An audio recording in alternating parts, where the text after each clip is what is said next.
From trauma to joie de vivre. How is that possible? Welcome to Post-Trauma Secrets and Decluttering, where we go behind the scene and reveal how to free yourself. Come and discover the 4 dimensions of a decluttering journey with your host, Valerie Huard.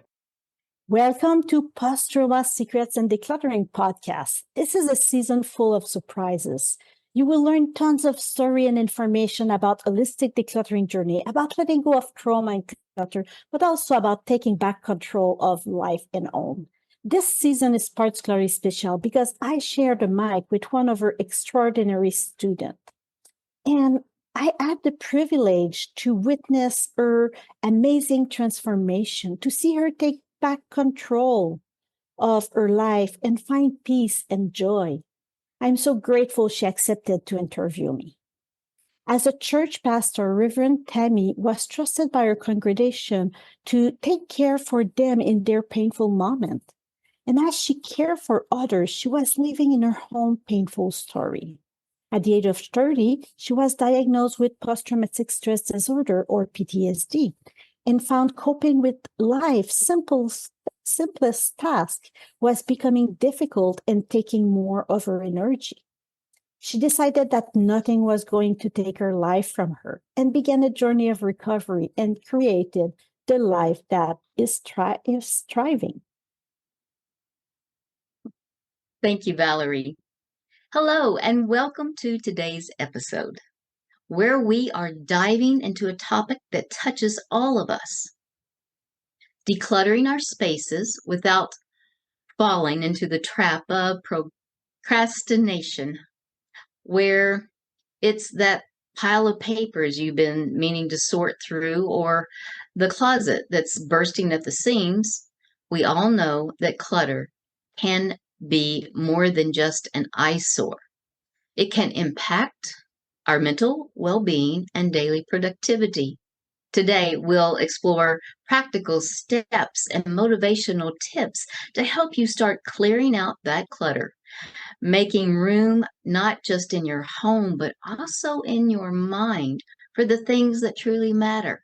So, let's get ready to transform our spaces and our lives one item at a time. Valerie, what makes decluttering so important for our overall well-being? Oh, that's a big question. Let's take the example of Linda.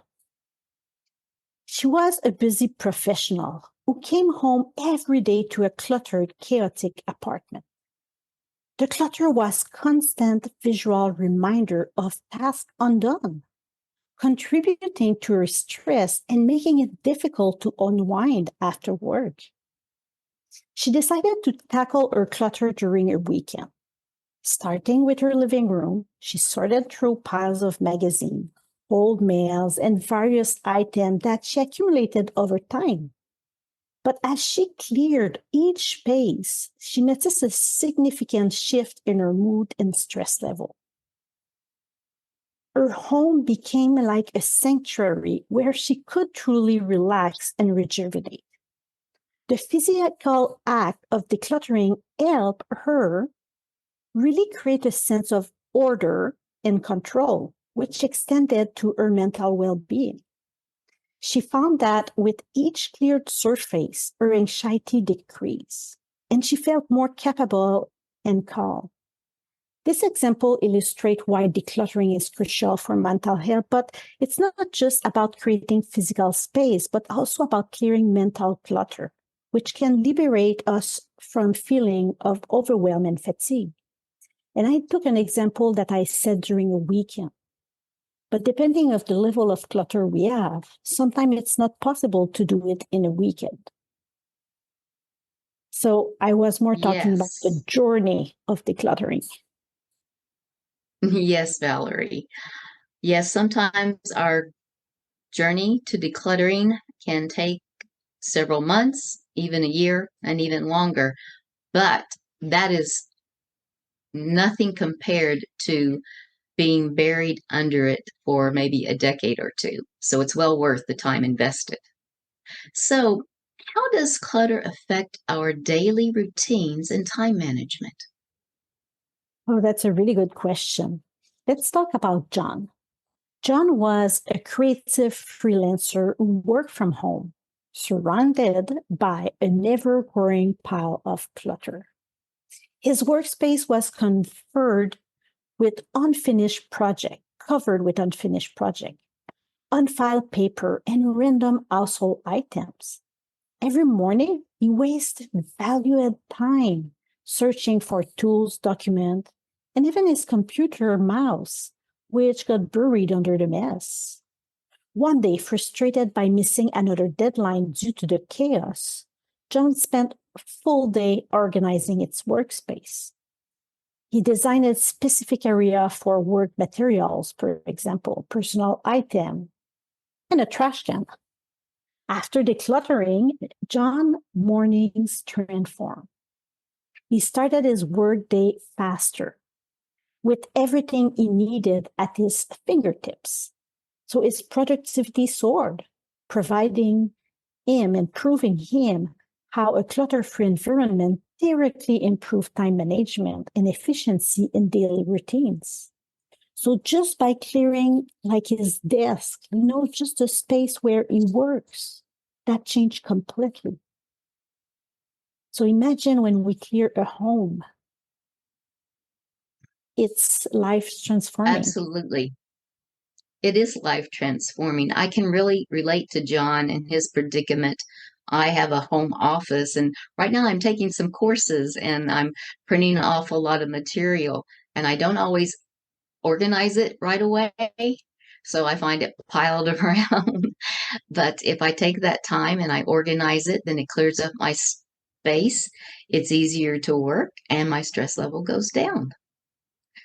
Valerie, can you explain the first steps someone should take to start decluttering their space?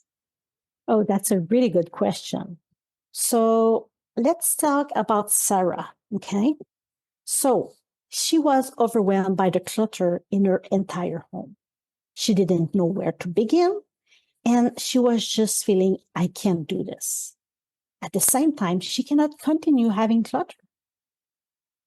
So we suggested to Sarah to start with something small, like the size of a cafeteria tray, So she chose her kitchen drawer, which was full of utensils and tools she rarely used. She emptied the drawer, cleaned it, and then only put back items she used weekly. Other, less frequently used items were moved to a higher shelf or donated. This small victory was incredibly empowering and motivated her to tackle another drawer, then a shelf, then a cabinet, So the first step in decluttering should really be to select a small manageable area. Begin by removing everything from that space so you can see it empty. Clean it. Then thoughtfully replace only the items that are necessarily or frequently used or bring joy. That way, you will avoid feeling overwhelmed and you will be able to build momentum for larger decluttering tasks. And this is really when we talk about decluttering space. Mm-hmm. Because, like I say often, there's 4 steps in the holistic decluttering journey. We start with the stress, then we declutter the mindset, then we declutter the time, and we declutter the space. And now we're really just talking about decluttering the space. Yes, and that journey is just ingenious. I love how the Do Well Academy has put that together. And I was going to say the magic of the tray size. When I am feeling overwhelmed, if I imagine that tray size and beginning there, then I can get started. And just as you said, once I get started with one tray size, then I move to the next, and it does build momentum. Valerie, why do people who procrastinate often, when it comes to decluttering, why do people often procrastinate? Okay, let's talk about Peter. Okay, so he always thought about clearing out his garage. Peter's garage is filled with years of accumulated sport equipment, old furniture, boxes of who knows what, Every weekend he'd Mm-hmm. say, I'll start tomorrow. But tomorrow never came. The thought of tackling so much stuff felt daunting, almost paralyzing. He imagined it will take forever, and he didn't know where all the stuff will go once he decides to dispose of it. So one weekend, one of his friends suggested they try to do it together, making a plan to tackle one corner at a time and rewarding themselves with a pizza afterwards. This companionship and structured approach made the task feel less intimidating and more achievable. So procrastination and decluttering often happens because the task seems too big and the emotional attachment to the items make decision difficult. But also, when you didn't do the four-step process and you didn't reduce the stress, then your executive function are slowed down. And then you're just not able to start doing the decluttering. So that's, again, really important. You start by reducing the stress. And then later on, the mindset, the time, and tackling the space. So sometimes help from a friend, from a family member, but only when the person is ready. Having help too early in the process is not helping. Yes, I certainly understand that. You have to be ready to have someone to help you, and you have to have the right person that understands what you're going through to help you, that can react with compassion. That is very important as well. Well, Valerie, what are some of the quick wins in decluttering that can motivate us to keep going? Oh, yes. Let's talk about Emily. When she discovered the power of quick wins, okay? That was when she decided to declutter her closet. So she began by removing all the clothes that didn't fit or she hadn't worn over a year. She donated these clothes and instantly her closet had more space. Right away, just by removing these. So she could easily find her Yes. favorite outfit. This immediate improvement was incredibly satisfying. Encouraged by this success, she applied the same principle to her bookshelf, removing the books she had already read and had no intention of revisiting. She donated these books to a local library. Those little library on a post, somewhere? Mm-hmm. Not big Yes. library, but those kind of at-home library outside in a little home. So Yes. she Their own little donated booth. books. Yeah, exactly. She donated books for that.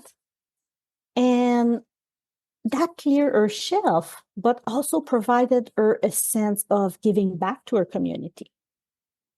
So those quick wins in decluttering, like clearing out a closet or a bookshelf, provide immediate visible results. And that can really increase motivation. So these wins show the benefit of decluttering right away. They certainly do. I know for myself, starting small, getting those wins. And I also learned it's important to rest and to celebrate those wins as well. They're all important, no matter how big or small they are. Well, Valerie, how much time should we realistically set aside for a decluttering session? Oh, set aside just 30 minutes, okay?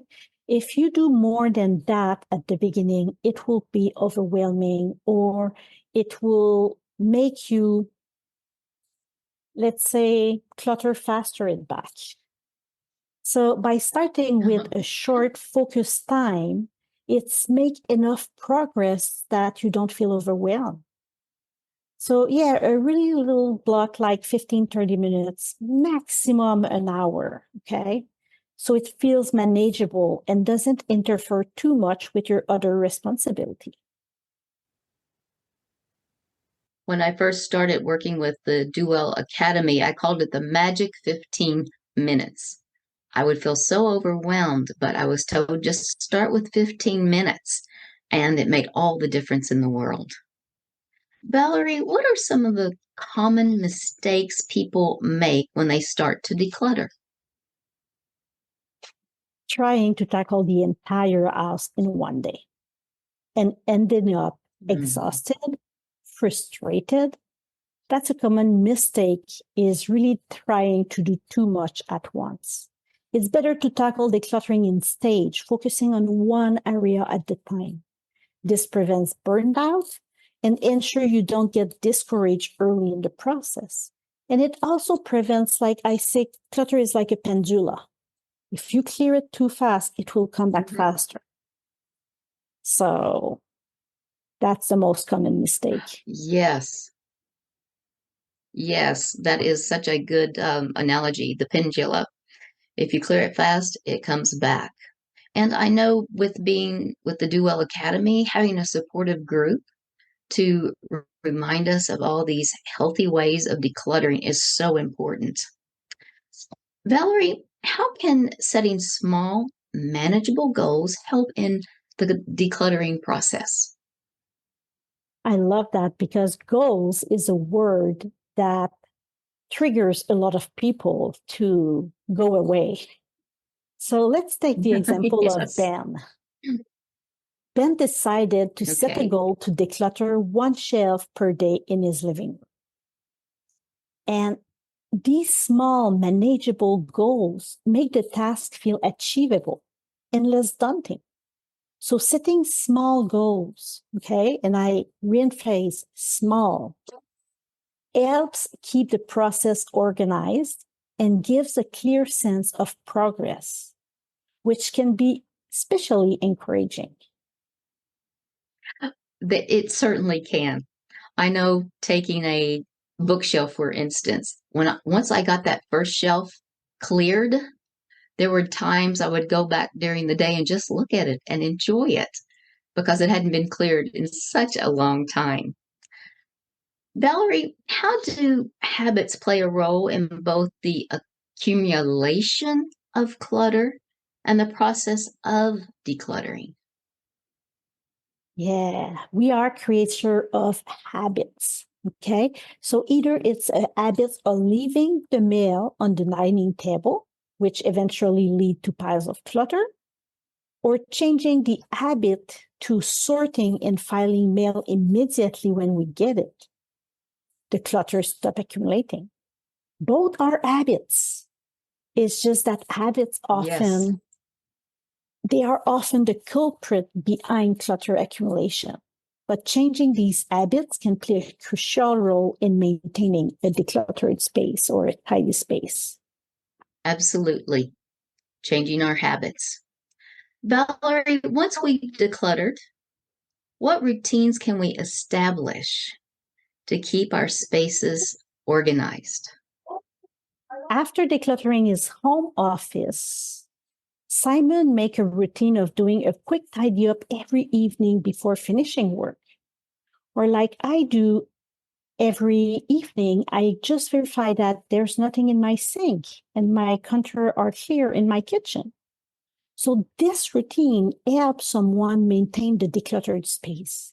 Establishing simple routine like a 5-minute tidying up can ensure that your space remains organized and clutter-free in the long term. Yes. In the evenings after dinner, my husband and I get the dishes done and I'm drying them and putting them away, and he'll tell me, he'll say, they'll dry overnight. And I'll say, yes, but I want this cleared away so when I come in the kitchen in the morning, I feel like I have a fresh new start. So those small little habits can give us a fresh new start.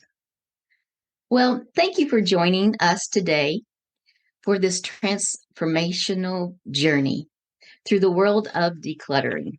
I hope you have found inspiration and practical advice that you can apply right away to start reclaiming your space and your peace of mind. Remember, it's not just about removing things from your life, it's about seeing the stage for better habits and a better living environment. And don't forget to tune in for our next episode, the final installment of the series. We'll be joined by Valerie, who has developed a comprehensive program designed to help you take control of your life and home. It's an episode filled with insights and strategies that you won't want to miss, especially if you're ready to make lasting changes. So make sure you subscribe to our podcast on your favorite platform and don't hesitate to leave us a review if you liked what you've heard today. We love hearing your thoughts and your feedback. Until next time, keep taking small steps toward big improvements. Goodbye, and we'll see you on the next episode. Thank you so much for taking time to listen to this episode. If you want to help break the trauma stigma, share this episode and give hope to your friends and let them know it is possible to get free from trauma. Valerie and JM want to help you further by offering you Declutter Your Life 101. Be sure to go to dowellht.com/free yourself. That's dowellht.com/free yourself to get your free quick summary and start your decluttering journey. Thanks again for tuning in, and be sure to join us next time to discover another secret on post-trauma secrets and decluttering.